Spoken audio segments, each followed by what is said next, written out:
Hi everyone, I'm David Smith, and I run Inthrive Advocacy Solutions, your solution for lobbying and advocacy. Before launching this firm, I was leading advocates in Virginia, and we brought real changes to our criminal justice system. I also worked for Delegate Kay Corey, where I ran her commerce and energy docket. Now, I'm bringing what I've learned through trainings, through mentors, and through lots of hard knocks to you. Welcome to Better Advocacy in 10 minutes or less. Was that a good intro voice, or was that a little scary? Let me know what you think. This is a series of videos helping you become a better advocate so you can turn your passion into policy. Today, we're going to explore what happens when your bill fails. Wait, did I just say my bill failed? That is one of the worst feelings, isn't it? It's like going through a breakup.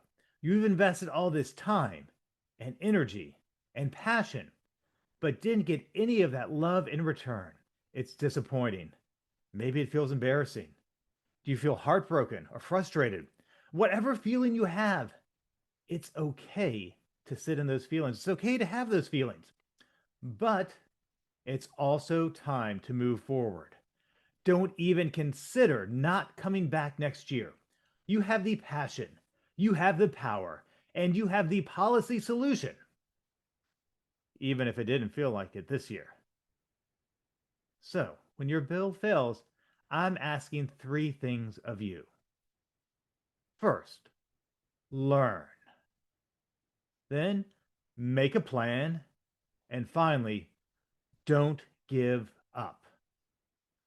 All right, the first thing you want to do is learn from your defeat. Who was against you and why? Was there a government agency that actively opposed your bill because they didn't want oversight or someone else telling them what to do? Were there big money corporations lobbying against you because they felt like your bill would cut into their profits? Were there vocal public interest groups that thought your idea was a threat to their existence? Okay, threat to their existence can be a bit extreme, but you know what I mean. They didn't like something about your bill, and they made sure that their members let their legislators know that they didn't like your bill. Now, when you're learning from all this, it's not just who was against you. You also want to ask yourself who was with you and what can you do to strengthen their voices? Can you create or expand a coalition? Coalitions help to multiply your voice. They complement your passion and bring connections that expand your network. Can you improve your messaging?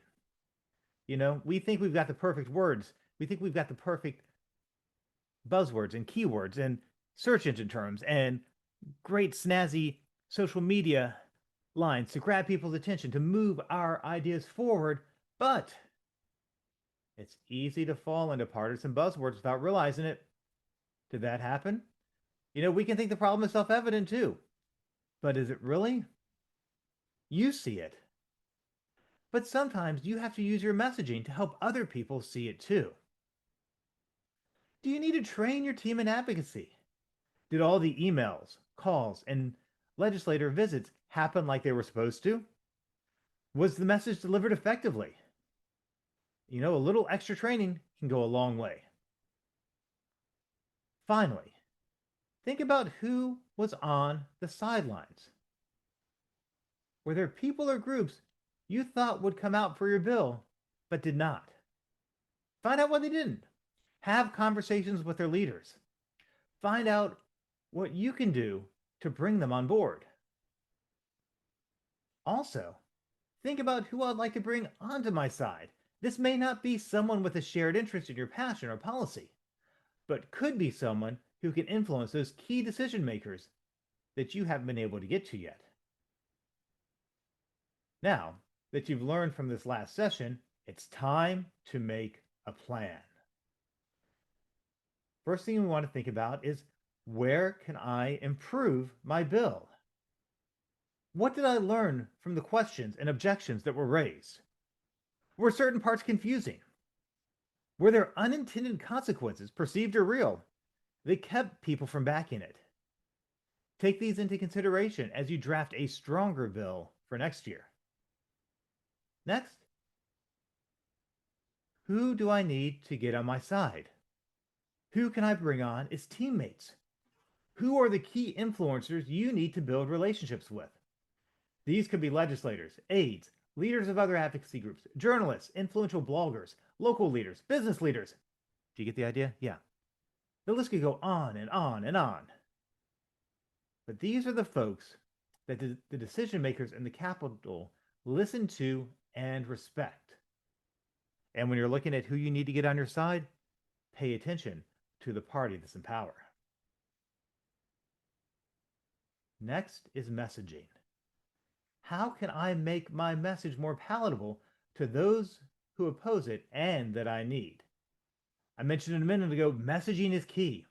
I've seen legislators vote against a bill just because it has a buzzword, buzz, like a bee, there we go, buzzword that has become politicized. It didn't matter how good the policy was. Since that other party's buzzword was prominent in that bill, it's not going to get bipartisan support, and you'll needlessly lose votes. Then, be realistic. If the governor is against your bill, then you need to change their point of view. If the House leadership or if the Senate leadership is against your bill, you need to find out how you can gain their support. What messaging will work?